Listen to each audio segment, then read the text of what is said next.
Okay, so hello students, how are you all of you? I hope so all of you are doing well.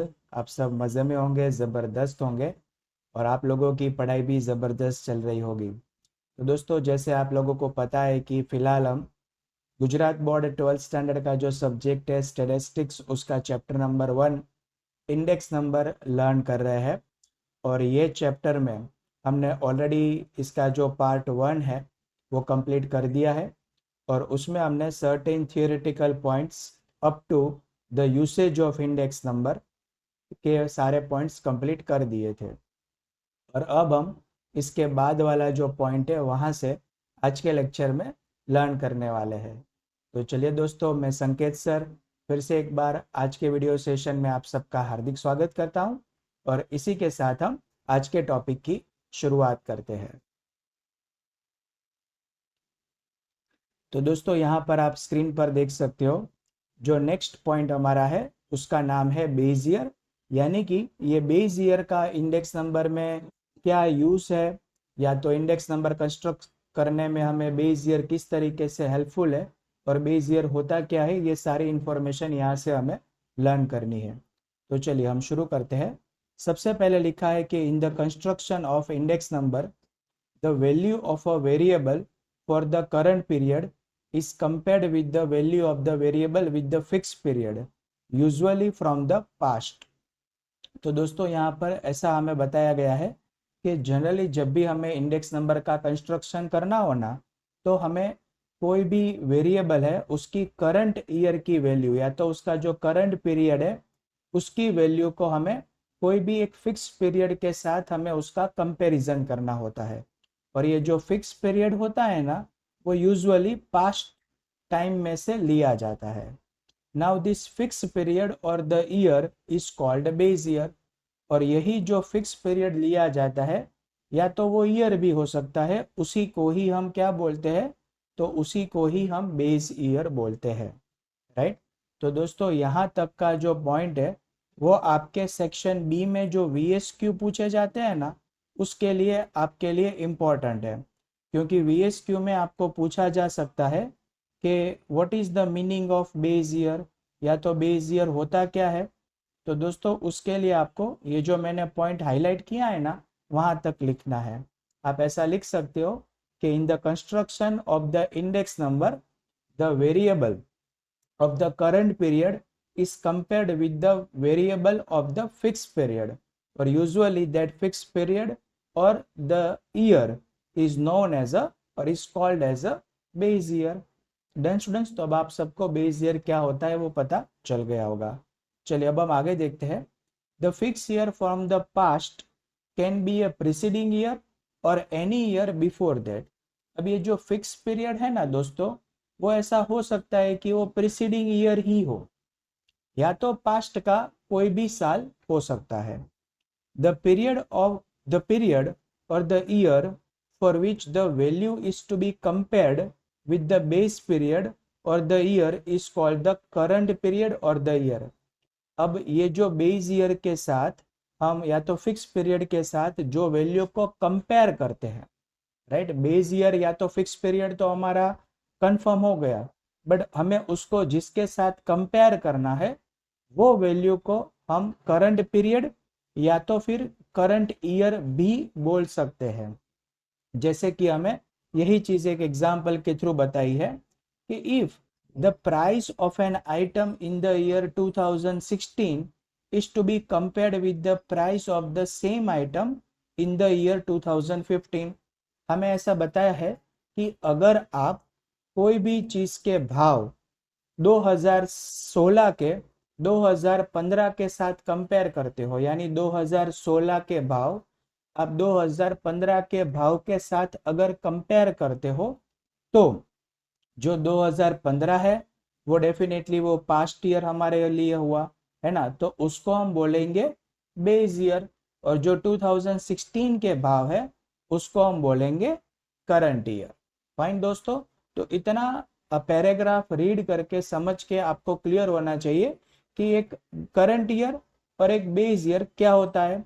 तो current year के लिए simply आप याद रखोगे कि जो प्रेजेंट टाइम है या तो जो सबसे लेटेस्ट टाइम आपको क्वेश्चन में दिया होगा उसको आपको करंट ईयर लेना है, और वो करंट ईयर को हम पास्ट के कोई भी साल के साथ, वो पास्ट का ईयर प्रीवियस ईयर भी हो सकता है या तो बहुत साल पहले का टाइम भी हो सकता है, और उसके साथ हम जो कंपैरिजन करेंगे तो जो पास्ट का टाइम है ना, राइट, वो होगा बेस ईयर। चलिए अब हम आगे बढ़ते हैं। The year selected as base year should be a standard और नॉर्मल। देखिए दोस्तों, ये आपके लिए दूसरा यहाँ पर एक इम्पोर्टेंट क्वेश्चन हो गया। ये मे भी आपको एमसीक्यू या वीएसक्यू दोनों में से किसी में भी पूछा जा सकता है कि नॉर्मली बेस ईयर कैसा होना चाहिए। जो पास्ट का हम टाइम लेते हैं ना बेस ईयर, वो नॉर्मली कैसा होना चाहिए। तो दोस्तों, जो पास्ट का जो बेस ईयर होता है ना, वो नॉर्मल या तो कोई स्टैंडर्ड होना चाहिए। अब ये नॉर्मल या स्टैंडर्ड क्या है, चलो उसको हम समझते हैं। तो नॉर्मल या स्टैंडर्ड का मतलब होता है कि it should be free from natural calamities like floods, drought, earthquake, or abnormal man-made events like war, revolt, riots, strike, agitation, political events, economic disturbance, or any other unusual events। तो देखिए दोस्तों, ये आपके लिए हो गया second important question. Base year का मतलब है कि वो एक ईयर स्टैंडर्ड या नॉर्मल होना चाहिए। बट आपको पूछ सकते हैं कि ये स्टैंडर्ड और नॉर्मल ईयर का मीनिंग क्या होता है। तो स्टैंडर्ड या नॉर्मल ईयर के जिसको हम बेस ईयर ले सकते हैं, उसका मीनिंग ये होता है, number one, it should be totally free from natural calamities, यानी कि वो साल में कोई भी जैसे कि अर्थक्वेक या फ्लड्स या तो ड्राउट या ऐसी कोई नेचुरल कैलेमिटीज नहीं होनी चाहिए, या तो फिर उसमें कोई मेन मेड इवेंट्स जैसे कि वॉर है, रिवोल्ट है, स्ट्राइक है, राइट, ऐसा कोई अनयूजुअल इवेंट भी नहीं होना चाहिए। तो ऐसे ही ईयर को हम बेस ईयर के तौर पर ले सकते हैं, क्योंकि उससे जो हमें रिजल्ट मिलता है ना, वो एक नॉर्मल रिजल्ट मिलता है। वरना आप ऐसा कोई ईयर लेंगे कि जिसमें कोई ऐसा इवेंट हुआ है, कोई नेचुरल कैलेमिटीज हुई है, या तो फिर उसमें कोई मेन मेड इवेंट्स हुआ है, तो आपको जो उससे रिजल्ट मिलेगा, आउटपुट मिलेगा ना, वो भी अनयूजुअल होगा। तो दोस्तों, यहाँ पर मैं आपको दो क्वेश्चन पूछना चाहता हूँ, राइट। क्या आप जो करंट ईयर है 2026 को, क्या आप कभी भी फ्यूचर में as a base year use करेंगे या नहीं करेंगे, है ना। तो उसका आंसर आप मुझे कमेंट में ज़रूर से बताइएगा। और दूसरा मैं आपको एक बताता हूँ कि क्या आप 2001 का जो ईयर था, क्या आप उसको भी कभी एज अ बेस ईयर है वो लेंगे कि नहीं लेंगे। ये दोनों का आंसर मुझे आप कमेंट सेक्शन में ज़रूर से बताइएगा, और उसके रीज़न भी बताइएगा, है ना। चलिए आगे बढ़ते हैं। तो it is also necessary that the base year should not be from a distanced past, यानी जो बेस ईयर है ना, वो बहुत ज्यादा पुराना भी नहीं होना चाहिए। क्योंकि आपको पता है स्टूडेंट्स के क्या होता है कि जैसे जैसे हम टाइम में आगे बढ़ते हैं, तो बहुत सारे अपग्रेडेशन आ जाते हैं, टेक्निकल अपग्रेडेशन, इंफ्रास्ट्रक्चर अपग्रेड हो जाता है। तो अब आप बहुत डिस्टेंस का पास्ट ईयर लेंगे, जैसे 30-40 साल पहले का कोई लेंगे, तो डेफिनेटली वो टाइम और आज के टाइम में तो बहुत ज़्यादा डिफरेंस आ ही जाएगा। तो आप एक नॉर्मल कंपैरिजन नहीं कर पाएंगे। तो बहुत ज़्यादा पुराना जो है वो बेस ईयर आपको नहीं लेना है। If the base year selected is an unusual year, the value of the variable are unusually high or low, then the value of index number could be misleading। देखिए, जो मैंने आपको बताया वही यहाँ पर दिया है कि अगर आपने बेस ईयर कोई अनयूजुअल ईयर लिया, यानी कि जिसमें कोई नेचुरल कैलेमिटीज या ऐसा मेन मेड कोई प्रॉब्लम हो गया था, या तो फिर आपने बहुत पास्ट डिस्टेंस में से वो ईयर को लिया, तो आपको जो उससे इंडेक्स नंबर मिलेगा ना, वो भी कोई मिसलीडिंग होगा, मतलब आप उसका अच्छे से यूज नहीं कर पाएंगे, and it will not reveal the realistic picture of the current situation. तो दोस्तों, ऐसा भी क्वेश्चन, देखिए, बोर्ड को जब भी टफ पेपर बनाना हो ना, तो इसी तरीके से पैराग्राफ में से या मिडल ऑफ द चैप्टर में से कहीं से भी क्वेश्चन पूछते हैं। तो यहाँ पर आपको ऐसा क्वेश्चन आ सकता है कि मान लीजिए कि आपने कोई बेस ईयर कोई अनयूजुअल लिया, तो उससे होगा क्या, उसका आपको आंसर है वो देना है। हाँ, तो दोस्तों आप लिख सकते हो यहाँ पर कि अगर आपने कोई अनयूजुअल ईयर को सिलेक्ट कर लिया, तो क्वेश्चन ऐसा है कि अगर आपने कोई अनयूजुअल ईयर को सिलेक्ट कर लिया तो उसकी वजह से इंडेक्स नंबर कैसा आएगा, या इंडेक्स नंबर पर उसकी क्या इफेक्ट आएगी। अगर ऐसा क्वेश्चन आ गया दोस्तों, तो ये आप लिख सकते हो कि इंडेक्स नंबर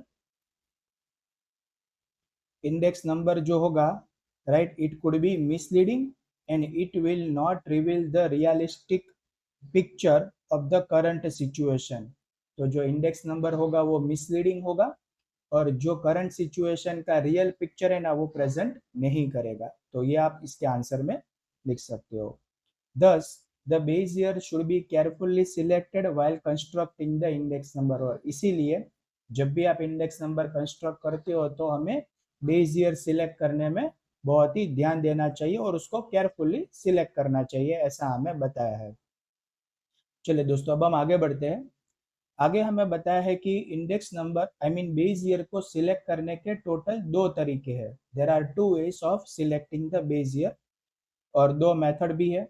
तो फर्स्ट मेथड का नाम है फिक्स बेस मेथड, और दूसरी मेथड का नाम है चेन बेस मेथड, राइट। तो एग्जाम के लिए ये भी इंपॉर्टेंट है। अगर आपको पूछे कि in how many ways you can select the base year, तो there are total two different ways of selecting the base year, और दोनों के नाम लिखने हैं, फिक्स बेस और दूसरा चेन बेस। अब चलिए दोस्तों, ये दोनों मेथड से हमें जो बेस ईयर का सिलेक्शन कैसे होता है वो भी लर्न करना है, और उसके रिलेटेड जो प्रैक्टिकल सम्स है वो भी देखने हैं। तो हमें बताया है, सबसे पहले हम लेते हैं जो फिक्स बेस मेथड है उसको। तो in this method a stable period और a year with usual events or situation is selected as a normal और base year.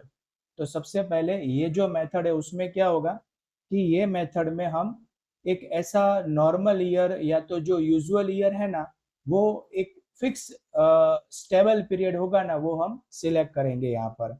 But sometimes it becomes difficult to select the normal or base year, कभी कभार ये बहुत ज्यादा difficult हो जाता है।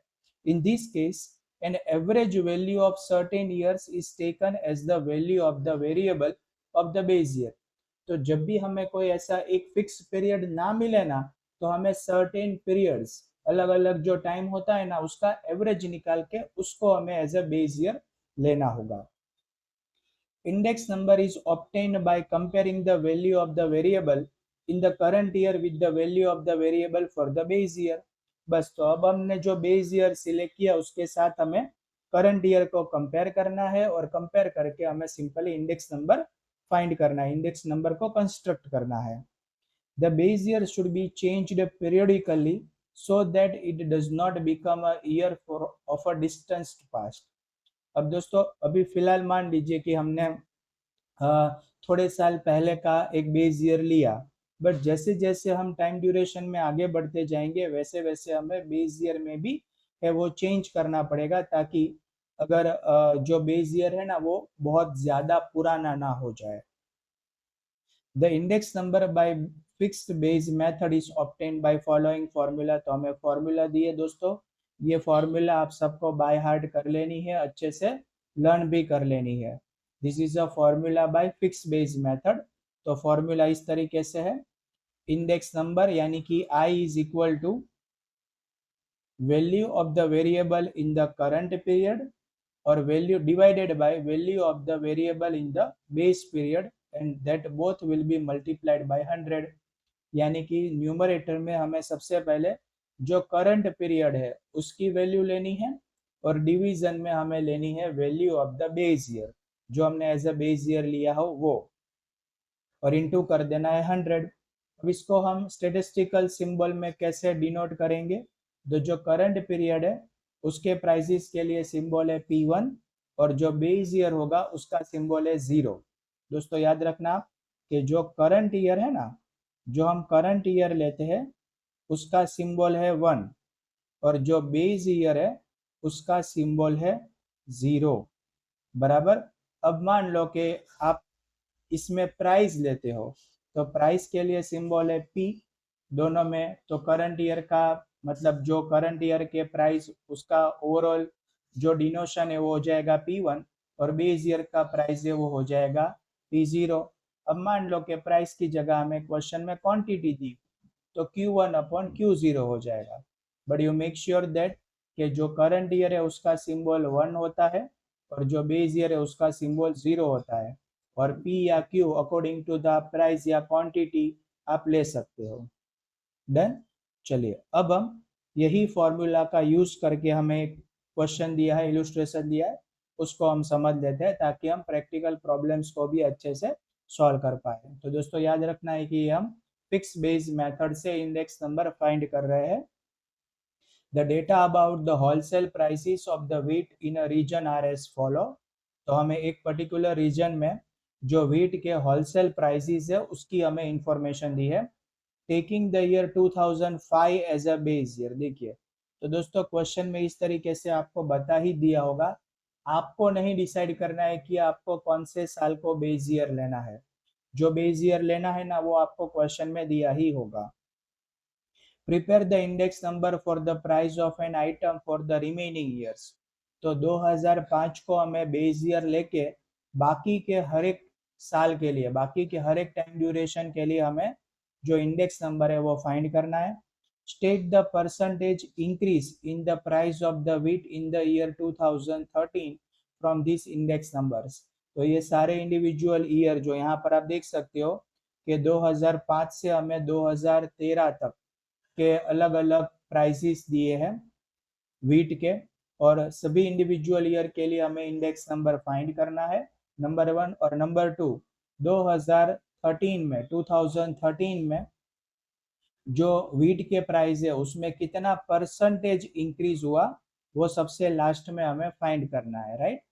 तो दोस्तों हम चलिए फिक्स, क्योंकि हमें यहाँ पर बताया है कि आपको 2005 को ही एज अ बेस ईयर लेना है, तो जो बेस है वो फिक्स है, तो हम फिक्स बेस मेथड का यूज करके बाकी सभी साल के लिए इंडेक्स नंबर फाइंड करते हैं, राइट। तो देखिए दोस्तों यहाँ पर आपको सबसे पहले इसका आंसर करने के लिए इस तरीके से 3 कॉलम बनाने हैं। सबसे पहला ईयर जो आपको क्वेश्चन में दिया ही होगा और प्राइस पर क्विंटल वो भी आपको क्वेश्चन में। तो ये जो पहले 2 कॉलम है ना वो क्वेश्चन में जो दिए हैं उसी तरीके से आपको लिख लेने हैं। अब जो तीसरा कॉलम यहाँ पर बनेगा वो होगा हमारा आंसर, ठीक है। तो उसके लिए हमें एक बार यहाँ पर फॉर्मूला लिख लेनी है फिक्स बेस की, जो हमने ऊपर देखी थी वही है, राइट। ये वाली फॉर्मूला आपको यहाँ पर लिख देनी है कि P1 upon P which will be P1 upon P0 multiplied by 100। आपको दोस्तों पता होना चाहिए P1 यानी कि हम लेंगे prices of current year, P0 right उसमें हम लेंगे prices of the base year, और जो P0 है हमारा वो 2005 है एज पर हमें क्वेश्चन में बताया था वैसे ही। यानी कि जो डिनोमिनेटर है उसमें हमें फिक्स फिक्स क्योंकि नाम ही क्या है फिक्स बेस, तो हमें फिक्स 2005 के ही प्राइस लेने हैं। डन। चलिए तो हम सबसे पहले 2005 से शुरू करते हैं। क्वेश्चन में 2005 में प्राइस दिया था 1650। तो 2005 के लिए क्या होगा कि करंट ईयर भी 2005 ही होगा और बेस ईयर भी 2005 ही होगा, तो इसीलिए हम 1650 अपॉन 1650 लिखेंगे तो हमें उसका इंडेक्स नंबर 100 ही मिलेगा, राइट। चलिए अब हम आगे बढ़ते हैं 2006। तो उसका इंडेक्स नंबर फाइंड करने के लिए हम सबसे पहले लेंगे price of the current year. Current year होगा 2006, तो 2006 का प्राइस था 1690 अपॉन द प्राइस ऑफ 2005 यानी 1650। डन दोस्तों। तो इसको आप simply with the help of calculator solve करेंगे तो आपको इंडेक्स नंबर मिलेगा 102.42। अब 2007 के लिए क्या होगा, तो सर डिनोमिनेटर में 2007 के प्राइस, सॉरी न्यूमरेटर में 2007 के प्राइस, डिनोमिनेटर में तो 2005 के ही प्राइस रहेंगे। तो इस तरीके से दोस्तों आप सभी ईयर में देख सकते हो कि जो बेस है उसमें हमने 2005 के ही प्राइस है ना वो लिए थे, इसीलिए क्योंकि इसमें जो बेस है वो कैसा रह रहा है सर, इसमें बेस फिक्स रह रहा है और इसीलिए ये मेथड का नाम क्या है? तो ये मेथड का नाम है fixed based method of constructing index number. Done. तो इसी सेम तरीके से आप 2013 के लिए सभी ईयर का इंडिविजुअली आप इंडेक्स नंबर है वो फाइंड कर देंगे। डन। तो सभी ईयर का इंडेक्स नंबर फाइंड करने के बाद हमें क्वेश्चन में और एक चीज ये पूछी थी कि आपको ये भी बताना है कि 2013 में जो कितना परसेंटेज इंक्रीज हुआ, प्राइजेस में कितना परसेंटेज इंक्रीज हुआ। तो दोस्तों ये फाइंड करने के लिए हमें क्या करना होगा?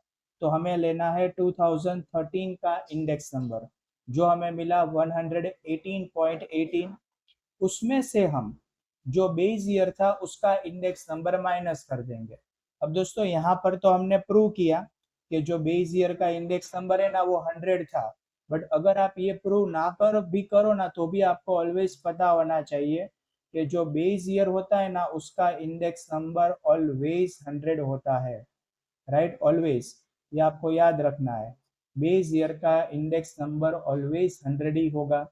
तो अब मुझे जानना है कि कितना इंक्रीज हुआ, तो सिंपली हम क्या करेंगे, 2013 का मुझे फाइंड करना है ना, इसलिए 2013 के इंडेक्स नंबर में से, एक मिनट, हम ये वाली पेन ले लेते हैं।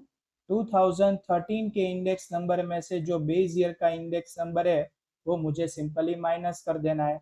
तो 2013 का आया था 118.18 और उसमें से 2005 का 100 था, वो माइनस कर देंगे दोस्तों, तो हमें आंसर मिलेगा 18.18। और क्योंकि ये सभी इंडेक्स नंबर परसेंटेज में है तो इसको भी हम परसेंटेज में लिखेंगे। तो हम ऐसा बोल सकते हैं इसके बेस पर कि 2005 की कंपैरिजन में 2013 में वीट के प्राइस में ओवरऑल 18.18% से क्या हुआ है, इंक्रीज हुआ है दोस्तों। क्योंकि इंडेक्स नंबर जब 100 से ज्यादा है तो वो क्या होता है, इंक्रीज होता है। Right. So I hope so guys कि इसी के साथ हमने जो सबसे पहला इलस्ट्रेशन देखा ये चैप्टर का वो आपके लिए कंप्लीटली क्रिस्टल क्लियर हो गया होगा। चलिए हम आगे बढ़ते हैं नेक्स्ट इलस्ट्रेशन के लिए, नंबर 2। तो सबसे पहले हम ये देखते हैं कि इलस्ट्रेशन 2 है वो 1 से किस तरीके से अलग है। तो सबसे पहले हम देखें तो इसमें भी हमें 2014 एंड 15 दो अलग अलग साल के प्राइजेस दिए हैं। बट इस बार दोस्तों जो इलस्ट्रेशन 1 था ना उसमें सिर्फ हमें वीट के प्राइजेस दिए थे, और यहाँ पे आप देख सकते हो कि 6 अलग अलग फूड आइटम्स है ना। सबसे पहले नंबर पर है ब्रेड, देन एग्स, घी, मिल्क, चीज एंड बटर। तो खाने पीने की हमें टोटल 6 अलग अलग चीजें दी है और सबके उसके यूनिट भी दी है, because you know that students ये सारी चीजें मार्केट में अलग अलग यूनिट में अवेलेबल होता है।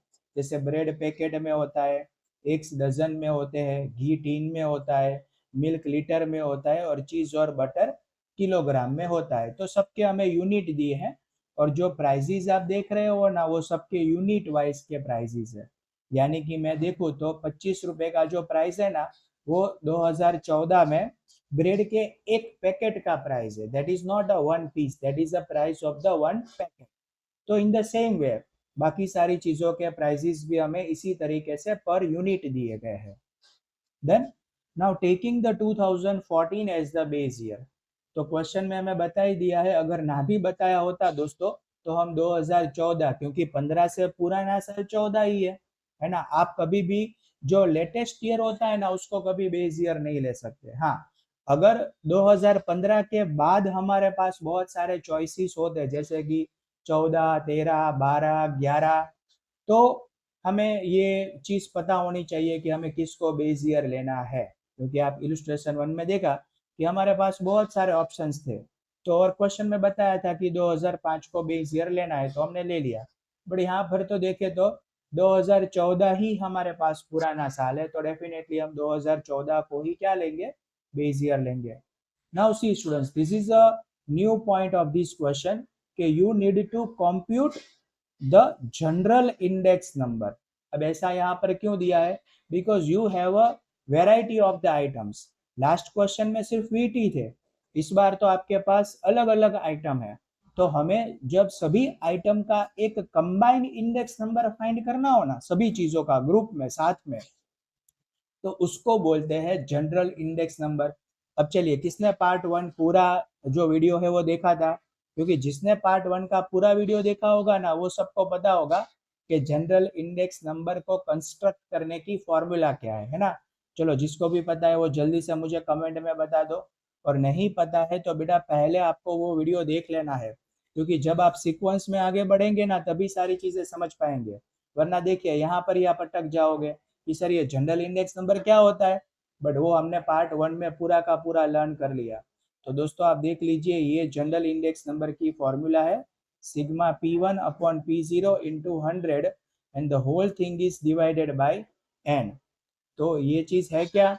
तो सभी पहले हम इंडिविजुअल सारी चीजों का इंडेक्स नंबर इंडिविजुअली फाइंड करेंगे, जैसे हमने वीट का किया था वैसे। फिर सभी इंडेक्स नंबर का हम करेंगे, ये देखिए ये क्या साइन थी, सिग्मा। सिग्मा का मतलब क्या होता है सर? तो सिग्मा का मतलब होता है सम, यानी सभी इंडेक्स नंबर का टोटल करेंगे and that total will be divided by the number of items. तो दोस्तों कितनी नंबर ऑफ आइटम है? 6 आइटम है, तो n की वैल्यू हो जाएगी 6। डन। तो चलो इसी तरीके से हम फाइंड आउट कर लेते हैं। तो देखिए, यहाँ पर सबसे पहले हमें क्वेश्चन में जो चीज दी थी वही लिख ली हमने। आइटम बराबर जो 2014 के प्राइस है वो हो जाएगा हमारे लिए बेस ईयर, जो 2015 के प्राइस है वो हो जाएगा हमारे लिए P1। डन। तो ये दोनों लिख लिया। फिर हम फाइंड करेंगे प्राइस रिलेटिव। प्राइस रिलेटिव क्या होता है?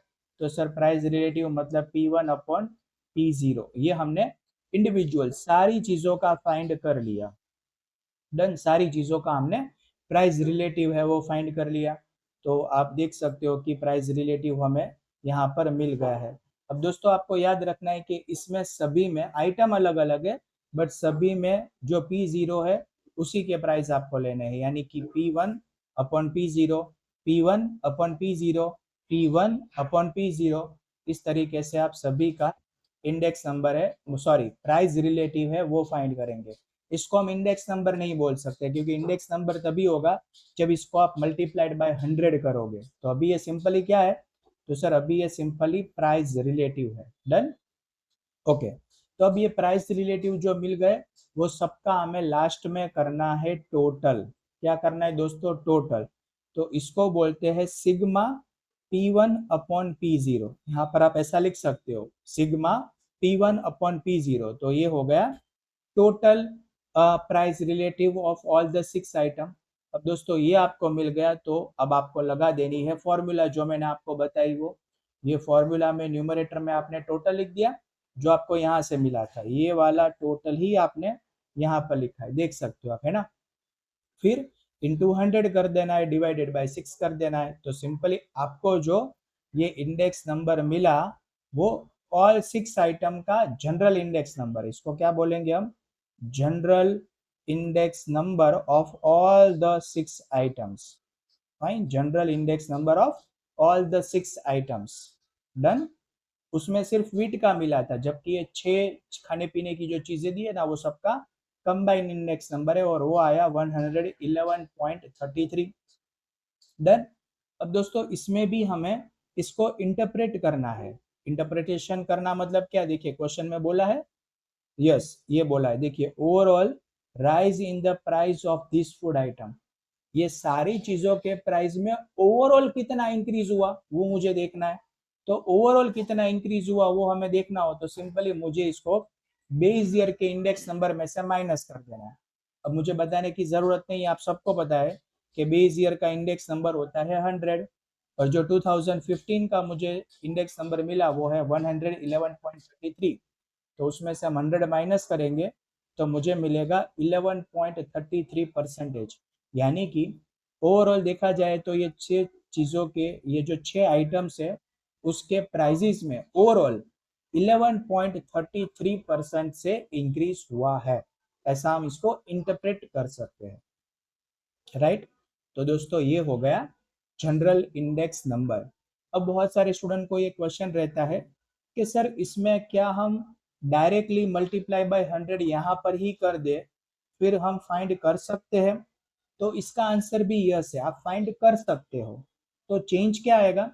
तो चेंज ये आएगा कि मान लो कि आपने यहाँ पर ही सभी को मल्टीप्लाई बाय 100 करके जो इंडेक्स नंबर इंडिविजुअल आइटम का फाइंड किया, जैसे कि अगर मैं पहले का फाइंड करूँ तो आएगा 112, दूसरे का आएगा 116.66, इस तरीके से आपको सभी चीज़ों का मिलेगा।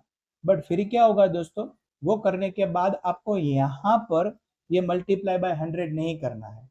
फिर क्या करना है कि आपको यहाँ पर सभी का जो इंडिविजुअल मिला ना, उसका टोटल करके जो टोटल आए ना, उसको सिंपली सिर्फ डिवाइडेड बाय 6 ही करना है, तो भी ये सेम आंसर ही आएगा। तो इस तरीके से भी आप फाइंड कर सकते हो, बट फिर ये फॉर्मूला है ना, वो थोड़ी सी चेंज हो जाएगी, है ना। तो इसीलिए हम फॉर्मूला को फॉलो करें, तो इसीलिए बेटर है कि आप यही मेथड से आप आंसर फाइंड आउट करेंगे। डन। तो आई होप सो गाइस आप सबको भी जनरल इंडेक्स नंबर क्या होता है वो पता चल गया होगा। आपको एक चीज़ ये याद रखनी कि बहुत सारे स्टूडेंट्स जनरल इंडेक्स नंबर में कंफ्यूज हो जाते हैं कि वो अलग अलग ईयर्स को जनरल इंडेक्स नंबर में कंसीडर करते हैं। बट जनरल का मतलब अलग अलग ईयर्स नहीं होते, जनरल का मतलब होता है when you have a different group of items, right. यहाँ पर हमें खाने पीने की चीज दी है, ऐसा हो सकता है कि दूसरे क्वेश्चन में हमें कोई अलग चीजों का ग्रुप दिया हो। तो when you have a different group of items ना, और आप सभी का कंबाइन इंडेक्स नंबर फाइंड करो, तो वो होता है जनरल इंडेक्स नंबर। जैसे जैसे आप प्रैक्टिस करेंगे तो और ज्यादा चीजें क्लियर होती जाएगी। चलिए दोस्तों, हम आगे बढ़ते हैं नेक्स्ट इलस्ट्रेशन के लिए। अब हम इसमें जो चेंज है ना वही देखेंगे, हमें ये पूरा डिटेल में नहीं देखना है, क्योंकि फिक्स बेस हमें मेथड पता चल गई, दूसरे इलस्ट्रेशन में हमें जनरल इंडेक्स नंबर पता चला। अब इसमें देखते हैं कि इसमें अलग क्या है। चलिए, तो फिर अब हम इलस्ट्रेशन नंबर 3 देखते हैं। तो क्वेश्चन में लिखा है the data about the sugar production of a sugar manufacturing company from the year 2008 to 2015 are as follows. तो एक शुगर मैन्युफैक्चरिंग जो कंपनी है उसने 2008 से लेकर 2015 तक के कितना शुगर का मैन्युफैक्चरिंग किया है उसका हमें डेटा दिया है। तो नीचे आप देख सकते हो ईयर में 2008 से लेकर 2015 है, और हमें हर एक साल में कितना प्रोडक्शन हुआ है, राइट, उसकी इंफॉर्मेशन हमें दी है। Prepare the index number by fix base method from the this data bye taking the average production of year 2009, 10 and 11। देखिए ये दोस्तों, ये क्वेश्चन का टर्निंग पॉइंट है। जो इलस्ट्रेशन 1 था ना, उसमें हमें एक ही साल को एज अ बेस ईयर लेना था। बट यहाँ पर क्या है कि ये दिक्कत हो रही है कि कंपनी कोई एक साल को एज अ बेस ईयर नहीं ले रही है। इसलिए कंपनी ने ऐसा सोचा कि हम एक नहीं, दो नहीं, पिछले 3 साल, पिछले जो 3 साल है 2009 से लेकर 2011 का जो एवरेज प्राइस आएगा ना, उसको हम एज अ बेस लेंगे, उसको हम एज अ बेस ईयर लेंगे। समझ में आया आप लोगों को? तो 2009 से लेकर 2011 का जो प्रोडक्शन है ना, उसका हमें सबसे पहले एवरेज निकालना होगा। अब एवरेज क्या होता है? एवरेज बहुत ही सिंपल है दोस्तों। जब भी एवरेज वर्ड आए ना, तो आपको क्या करना है, टोटल लेना है आपको और divided by that number of time या नंबर ऑफ आइटम्स जो भी है वो कर देना है। तो 2009 का जो प्रोडक्शन था वो था 196, 2010 का 202 और 2011 का 214। ये तीनों का हमने ले लिया सबसे पहले टोटल। हम क्या कर रहे हैं, हम एवरेज निकाल रहे हैं। क्या निकाल रहे हैं दोस्तों? एवरेज। ठीक है, तो हमने पहले कर दिया तीनों का टोटल, और तीनों का जो टोटल है हमने उसको कर दिया डिवाइडेड बाई 3। तो डिवाइडेड बाई 3 करोगे तो आपको जो आंसर मिलेगा वो है 204। डन। तो ये 204 को हम लेंगे बेस, 204 को हम लेंगे बेस। तो यहाँ पर दोस्तों बेस ईयर कोई फिक्स पीरियड भी नहीं है, जैसे कि कोई 2008-9 या कोई साल फिक्स नहीं है, कोई प्रीसीडिंग ईयर भी फिक्स नहीं है। मुझे जो नंबर मिला 204, वो हमें कंपलसरी बेस में लेना है। डन। और नीचे आप देख सकते हो दोस्तों, ये जो 3 टेबल बनाए हैं, ये दोनों टेबल तो मतलब ये दोनों कॉलम तो क्वेश्चन में से लिए, ये हमारा आंसर है। फॉर्मूला हमने यहाँ पर रख दी और फॉर्मूला में हमने क्या किया, न्यूमरेटर में तो आपको पता है कि करंट ईयर ही आता है, न्यूमरेटर है दोस्तों वो क्या आता है, करंट ईयर, करंट ईयर के प्राइस, सॉरी करंट ईयर के प्राइस, न्यूमरेटर में करंट ईयर के प्राइस, न्यूमरेटर में करंट ईयर के प्राइस, बट जो डिनोमिनेटर है उसमें एवरी ईयर हमने क्या लिया, तो सर हमने जो नंबर लिया जो हमने फाइंड किया था 204 204 204 in this way, done.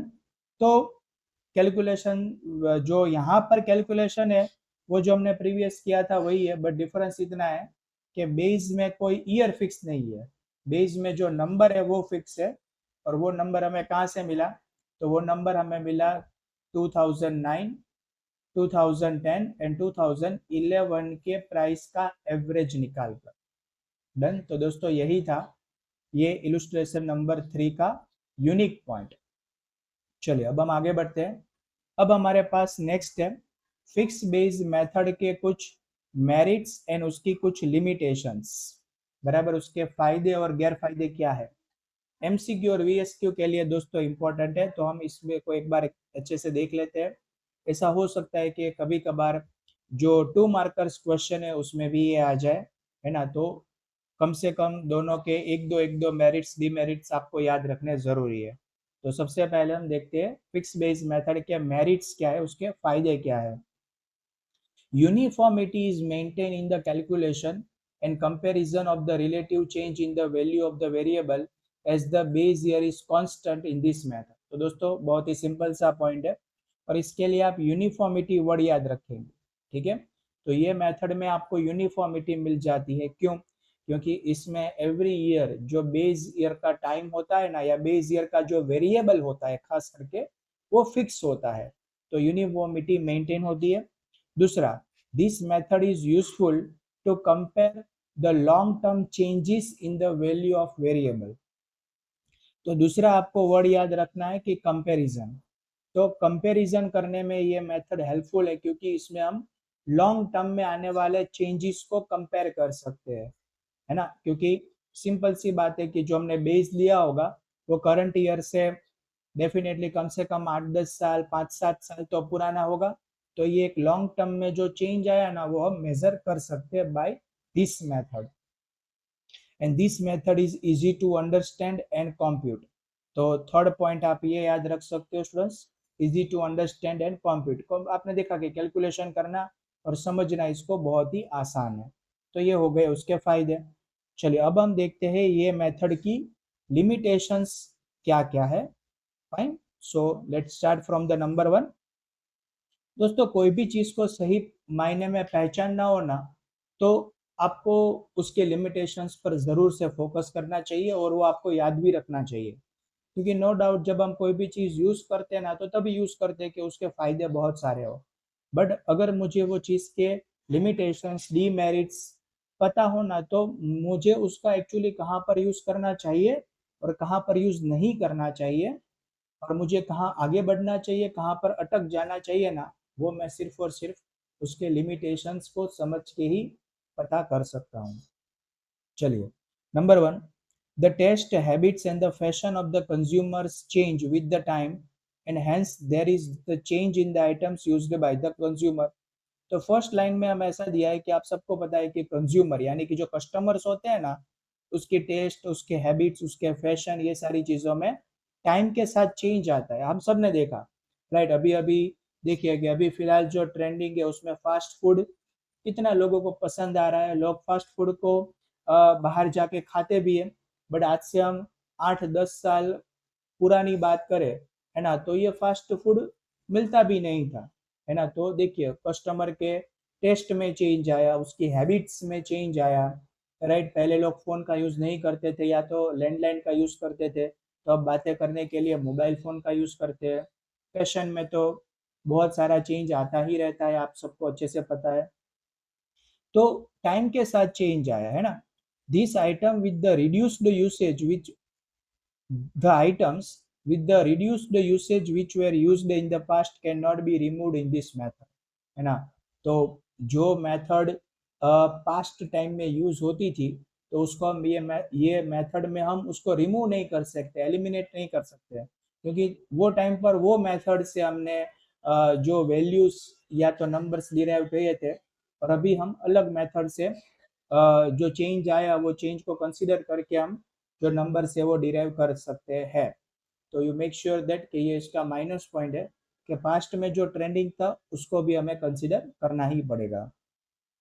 Okay, number 2 पर है, it is not always possible to have a standard year with the normal conditions as the base year. अब हमने देखा था कि बेस ईयर में हमें जनरली नॉर्मल ईयर ही लेना होता है, बट कोई भी ऐसा कंप्लीटली नॉर्मल ईयर फाइंड करना बहुत डिफिकल्ट हो जाता है, क्योंकि हर एक साल में छोटी बड़ी तो अनसर्टेनिटी रहती ही है। हाँ, कोई बड़ा एबनॉर्मल इवेंट है तो उसको आप इग्नोर कर सकते हो, बट छोटी मोटी अगर कोई डिफिकल्टीज आई है वो ईयर में, तो उसके सिलेक्शन में आपको उसको तो कंसिडर करना ही होगा। इसीलिए बेस ईयर को सिलेक्ट करना थोड़ा सा डिफिकल्ट रहता है। The reliability of the index number reduces if the base year is not selected appropriately. अब इंडेक्स नंबर में बेस ईयर को सिलेक्ट करने में you need to be careful, हमने पहले भी देखा था। और अगर ये ध्यान ना रखा जाए तो इंडेक्स नंबर पर में रिलायबिलिटी वाली जो क्वालिटी है ना वो नहीं रहेगी, वो एलिमिनेट हो जाएगी अगर आपने बेस ईयर सिलेक्ट करने में ध्यान नहीं दिया है तो। डन, तो ये उसकी दूसरी लिमिटेशन है।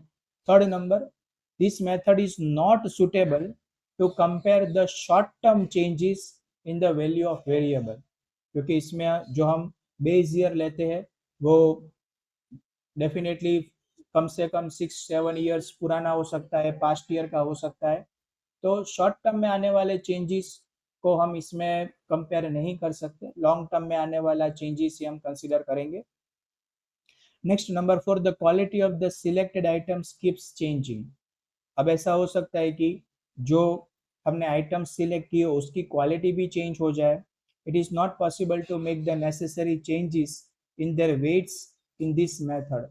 अब वेट में आने वाले चेंजेस को कंसीडर करना इसमें शायद पॉसिबल ना भी हो पाए। If the base year is year if the base year is a year of very remote past, the comparison cannot be considered to be appropriate। तो हमने पहले भी देखा था कि जो हम बेस ईयर लेते हैं वो बहुत पुराना नहीं लेना है, मतलब 40-50 साल पुराना नहीं लेना है ना दोस्तों। 8-10 साल तक ठीक है, फिर आप 40-50 साल पुराना आप बेस ईयर लेंगे तो डेफिनेटली वो टाइम और ये टाइम में कितने सारे चेंजेस आ जाएंगे, है ना, बहुत सारे चेंजेस।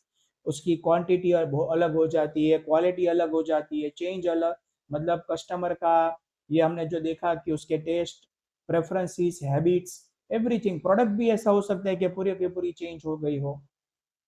तो इतना पुराना लेंगे तो एक आपको क्वालिटेटिव इंडेक्स नंबर है वो नहीं मिलेगा। तो ये उसकी लिमिटेशन। अगर आपने ये लिया, बहुत पुराने साल को लिया, तो आपको एक अप्रोप्रिएट कंपैरिजन आप नहीं कर पाएंगे। तो देखिए दोस्तों, ये सारी जो है वो एक फिक्स बेस इंडेक्स नंबर की लिमिटेशंस है। मेन 2-3 पॉइंट आप याद रखेंगे लिमिटेशंस में, कि खास करके लॉन्ग टर्म में कस्टमर का टेस्ट, हैबिट, प्रेफरेंस वो सारे चेंज हो जाते हैं, तो इसको हम ये मेथड में से रिमूव नहीं कर सकते। दूसरा आपको दोस्तों याद रखना है कि हमने जो देखा कि जो बेस ईयर का सिलेक्शन है वो कभी कभार डिफिकल्ट हो जाता है उसका सिलेक्शन करना, क्योंकि हमें बेस ईयर में कोई नॉर्मल ईयर को ही कंसिडर करना होता है। शॉर्ट टर्म में आने वाले चेंजेस को हम यहाँ पर कंसिडर नहीं करेंगे, क्योंकि जो बेस ईयर होगा वो कम से कम 3-4 साल 5 साल तो पुराना होगा ही। तो शॉर्ट टर्म के वेरिएशंस हम यहाँ पर पता नहीं कर सकते हैं, और क्वालिटी, वेट में आने वाले चेंजेस को हम यहाँ पर कंसिडर नहीं कर सकते हैं। तो फाइन, तो these are the merits and demerits of the fixed base method। अब जो दोस्तों नेक्स्ट पॉइंट हमारा है ना वो आप स्क्रीन पर देख सकते हो कि वो दूसरी मेथड का है, चेन बेस मेथड का यूज करके हमें इंडेक्स नंबर फाइंड करना है। तो वो हम लर्न करें, समझे उसके पहले हम अपने एक्सरसाइज में जो फिक्स बेस के क्वेश्चन आंसर दिए ना उसकी थोड़ी सी प्रैक्टिस कर लेते हैं, ताकि ये फिक्स बेस में आप लोगों का जो बेस है वो स्ट्रांग हो जाए, है ना। चलिए दोस्तों, तो एक्सरसाइज पर हम आ जाते हैं। ओके दोस्तों, तो यहाँ पर देखिए, आप स्क्रीन पर देख सकते हो, ये हमारे टेक्स्ट बुक की एक्सरसाइज, जो मेन एक्सरसाइज है पीछे, उसमें सेक्शन डी में ये हमारा क्वेश्चन नंबर 8 है। ये question number 8 you can see on the screen. 1 minute में आपको यहाँ पर हाईलाइट करके बता देता हूँ। सी ओके, सो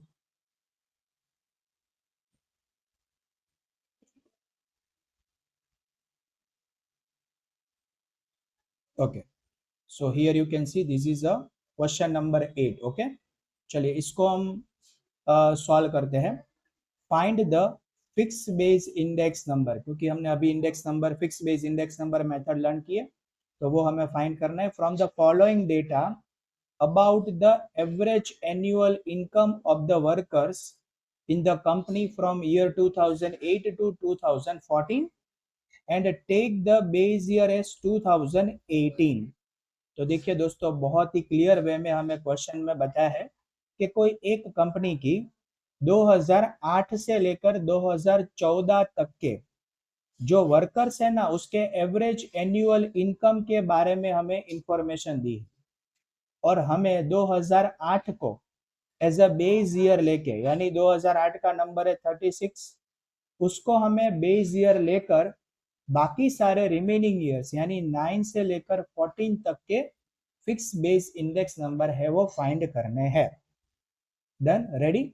चलिए, तो दोस्तों ये क्वेश्चन आपकी एग्जाम में जो 3 मार्कर्स और 2 मार्कर्स आने वाले हैं ना, इसके लिए ये इंपॉर्टेंट है, राइट। तो चलिए इसको हम स्टेप बाय स्टेप पूरे क्वेश्चन को सॉल्व कर लेते हैं। फाइन, तो स्टूडेंट्स यहाँ पर आप देख सकते हो क्वेश्चन में कि हमें जो क्वेश्चन में इंफॉर्मेशन दी थी ना, वो सारी इंफॉर्मेशन हमने यहाँ पर एक फॉर्म ऑफ टेबल में यहाँ पर नोट डाउन कर दी है। तो आपको भी आपकी एग्जाम में या तो आपकी क्लास वर्क में इस तरीके से 3 कॉलम बना देने हैं। पहले first column definitely for the year, second column average annual income, जो दो हमें क्वेश्चन में दिए थे वहां से ही हमने ले लिए। सेक्शन डी का दोस्तों ये क्वेश्चन नंबर 8 को हम सॉल्व कर रहे हैं। चलिए, तो अब हमें fix base index number find करना है by taking the base year as 2008। तो दोस्तों यहाँ पर 2008 जो है ना, और उसका नंबर है 36, उसको मैं हाईलाइट कर देता हूँ ताकि हमारे ध्यान में रहे कि हमें ये नंबर को एज अ बेस लेना है। और ये देखिए इंडेक्स नंबर और उसकी फॉर्मूला भी हमने लिख दी है, P1 अपॉन P0 इंटू 100 है। चलिए, तो फिर अब हम इसको सॉल्व करते हैं। सबसे पहले हम यहाँ पर लेंगे करंट ईयर की वैल्यू जो 36 ही है, अपॉन 36 इंटू 100। तो दोस्तों सबसे पहले हम क्या करते हैं कि ये जो सभी के लिए नेसेसरी कैलकुलेशन है ना, वो सिर्फ हम शो कर देते हैं। फिर लास्ट में मैं एक आपको शॉर्टकट ट्रिक बताऊंगा और उससे हम सभी का आंसर फाइंड आउट कर लेंगे। डन। तो यहाँ पर आएगा 40 अपॉन 36 इंटू 100, देन आएगा 48 upon 36 into 100, then 52 upon 36 into 100, इसके बाद आएगा 60 upon 36 into 100, then 80 upon 36 into 100, और सबसे लास्ट में आएगा 95 अपॉन 36 इंटू 100। अब देखिए ये सभी का आंसर हम कैलकुलेटर की हेल्प से फाइंड आउट करेंगे, और इसके लिए मैं एक आपको शॉर्टकट ट्रिक देता हूँ।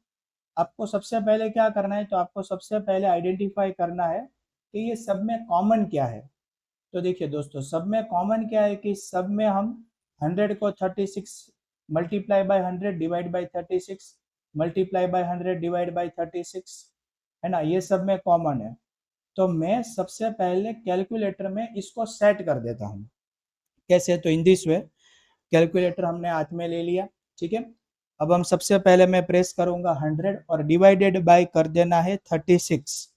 तो 100 डिवाइड बाय 36 करोगे ना, तो आपके कैलकुलेटर में आ जाएगा इस तरीके से समथिंग 2.77777 आ गया, राइट। अब आपको फर्स्ट स्टेप के लिए क्या करना है, तो फिर आपको फर्स्ट में देखिए, फर्स्ट में हमारे पास नंबर 36 ही है।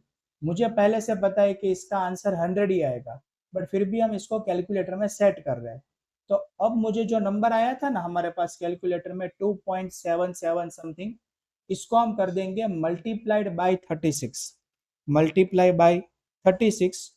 तो मुझे आंसर मिला 99.999, 99.999। इसको सिंपली वैसे भी हम राउंड फिगर में लेंगे तो हमारा आंसर आएगा 100, हमारा आंसर आएगा सर 100। अब आपको लगेगा सर इसमें नया क्या है, ये तो हम वैसे भी करते हैं, बट अब यहाँ से शॉर्टकट ट्रिक शुरू होगी। अब आपको सिंपली नेक्स्ट का आंसर चाहिए ना, नेक्स्ट का आंसर, तो उसके लिए आपको क्या करना है वो ध्यान रखें। पहले तो जो कैलकुलेटर में सेट था ना वो एज इट इज रहना चाहिए, वो जाना नहीं चाहिए क्योंकि उसमें फॉर्मूला सेट हो गई है। अब नेक्स्ट में हमें किससे मल्टीप्लाई करना है, तो सर नेक्स्ट में हमें मल्टीप्लाई करना है 40। तो आप कैलकुलेटर में क्या करेंगे दोस्तों, पहले जो प्रीवियस आंसर था 99.99 उसको एज इट इज रहने दो, आप डायरेक्ट प्रेस करेंगे 40। तो देखिए मैंने प्रेस किया 40, सिर्फ 40, और देन इक्वल टू, तो मेरे कैलकुलेटर में आंसर आया 11, आई मीन 111.11। तो ये मेरा हो गया सीधा सेकंड का आंसर 111.11। अब मुझे थर्ड का आंसर चाहिए, तो 48 इक्वल टू, 48 इक्वल टू उतना ही प्रेस करना है आपको। तो मेरा थर्ड का आंसर आ गया 133.33। अब फोर्थ का आंसर चाहिए, तो 52 इक्वल टू, तो कैलकुलेटर में 52 इक्वल टू में करूंगा, तो मेरा फोर्थ का आंसर आ गया दोस्तों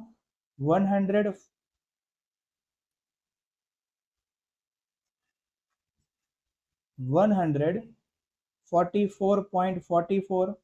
देन नेक्स्ट का आंसर चाहिए, तो मुझे कैलकुलेटर में सिंपली प्रेस करना है 60 इक्वल टू, तो 60 इक्वल टू करने से मेरा नेक्स्ट का आंसर आ गया 166.66। देन नेक्स्ट नंबर हमारे पास है 80, तो चलिए उसको लेते हैं 80। देन इक्वल टू, तो 222.22।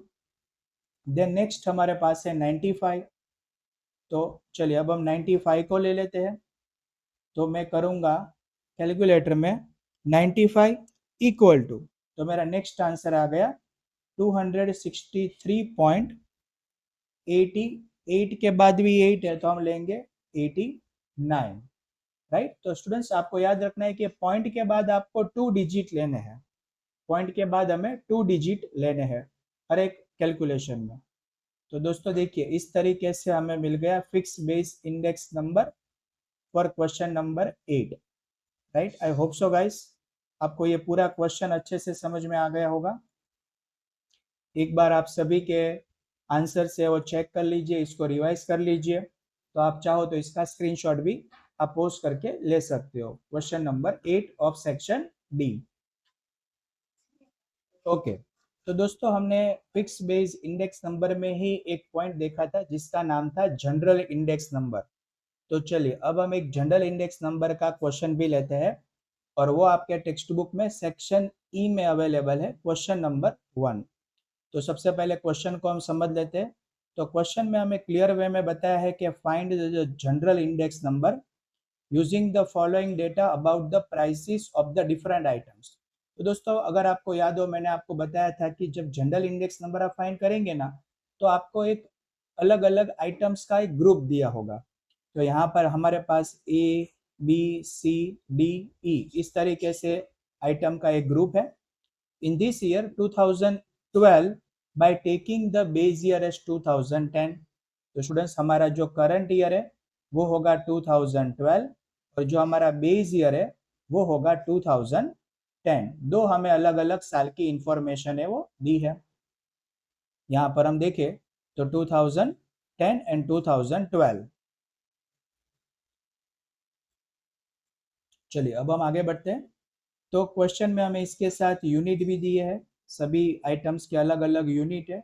इसका हमें अभी फिलहाल कोई यूज नहीं होगा, सिंपली हमें इसको ध्यान में रखना है। अब ये दोनों जो प्राइजेस है उसकी हेल्प से हमें जनरल इंडेक्स नंबर है वो फाइंड करना है, राइट। तो चलिए सबसे पहले हम इसका जो फॉर्मेट है वो ड्रॉ कर लेते हैं, और फिर हम जनरल इंडेक्स नंबर की प्रैक्टिस करते हैं।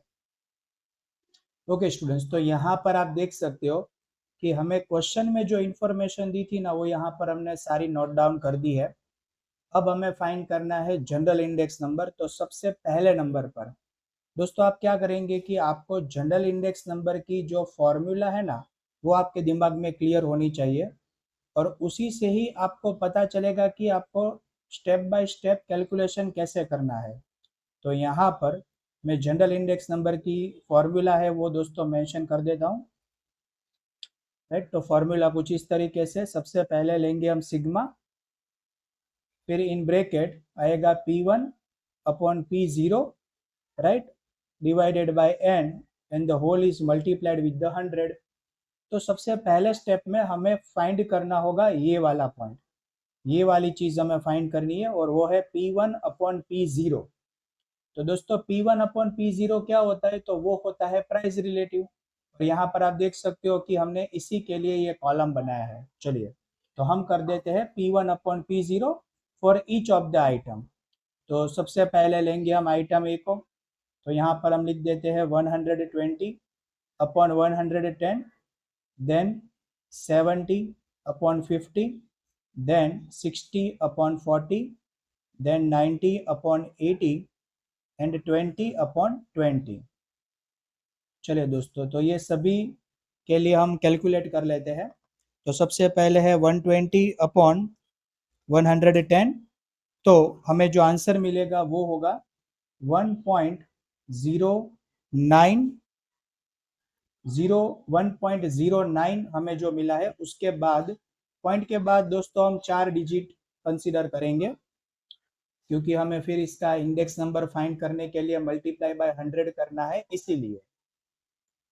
तो यहाँ पर हम देखें तो आ रहे हैं 09, और 09 के बाद 0 है, तो 09 को हम एज इट इज रखेंगे, 0909, देन 70 अपॉन 50, तो आएगा 1.4, देन 60 अपॉन 40, तो आएगा 1.5,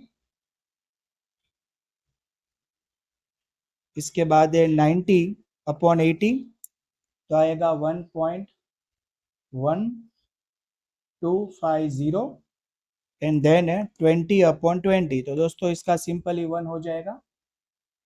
अब देखिए सबसे पहले स्टेप में हमने P1 अपॉन P0 फाइंड कर दिया। अब नेक्स्ट क्या रहेगा, तो नेक्स्ट आपको फॉर्मूला से ही पता चलेगा। ये P1 अपॉन P0 के साथ है सिग्मा। सिग्मा का मतलब होता है दोस्तों कि इसका हमें कर देना है टोटल। तो चलिए अब हम इसका यहाँ पर जो टोटल है वो फाइंड आउट कर देते हैं। तो 1.0909 plus 1.4000 plus 1.5 plus 1.1250 and plus 1, तो दोस्तों टोटल आ रहा है 6.1159। तो ये हमें मिल गया सिग्मा P1 अपॉन P0। अब सिंपली हम ये जो हमें आंसर मिला इसको हम यहाँ पर ले लेते हैं, सिग्मा फॉर्मूला हमने लिख दिए, तो डायरेक्ट आंसर ले लेंगे 6.1159 अपॉन, हमें n का मतलब होता है नंबर ऑफ आइटम्स। तो दोस्तों नंबर ऑफ आइटम्स हमारे पास देख सकते हो, यहाँ पर हमारे पास कितनी आइटम है, तो 5 आइटम है। तो डिवाइडेड बाय करेंगे 5 एंड देन हम मल्टीप्लाई कर देंगे 100 से। तो डिवाइडेड बाय 5 एंड मल्टीप्लाई करेंगे 100 से, तो दोस्तों हमारा कैलकुलेटर में आंसर आ रहा है 122.31 के बाद 8 है। तो 1 के बाद 8 हो तो 1 को हम नेक्स्ट डिजिट में कन्वर्ट कर देंगे, तो जो हो जाएगा 122.32।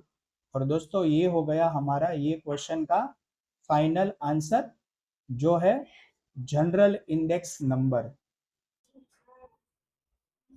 और इसी के साथ देखा आप लोगों ने कि कैसे हमने जनरल इंडेक्स नंबर का कैलकुलेशन भी कंप्लीट किया।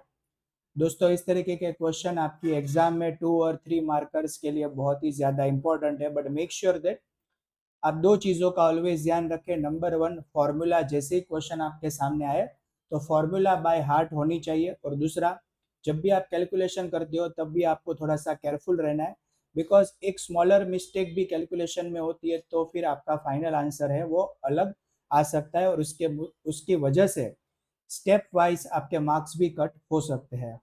तो दोस्तों आई होप सो आज के लेक्चर में हमने जो पॉइंट्स डिस्कस किए, खास करके base year and fix base year के बारे में, उसकी फॉर्मूला जनरल इंडेक्स नंबर, तो उसका एक्सप्लेनेशन एज वेल एज उसके प्रैक्टिकल सम्स आपको अच्छे से समझ में आ गए होंगे।